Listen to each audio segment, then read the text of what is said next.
ఏ జాతీయ అధ్యక్షులు కావచ్చు, ప్రధానులు కావచ్చు, వాళ్ళు ఎవ్వరు కూడా వాళ్ళకు అంతు చిక్కనంత ఆలోచనతోటి వాళ్ళు చేసిన దాడులు 4 రోజులు అవుతుంది, వారం అవుతుంది, అయినా నిర్ణయం తీసుకుంటలేరు, మన ప్రధాని యాక్షన్ తీసుకుంటలేరని ప్రతిపక్ష పార్టీలు కూడా అన్ని వాళ్ళ వ్యతిరేకత మాట్లాడడం జరిగింది.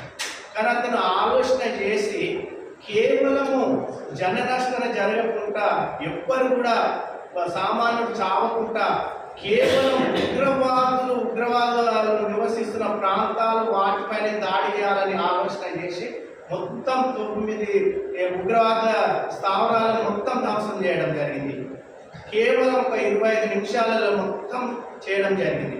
దాంతోపాటు వాళ్ళ పాకిస్తాన్లో ఉన్న మెయిన్ సిటీస్ లాహోర్ కావచ్చు, కరాచీ కావచ్చు, ఇలాంటి సిటీస్లను కూడా పేల్చేయడం జరిగింది.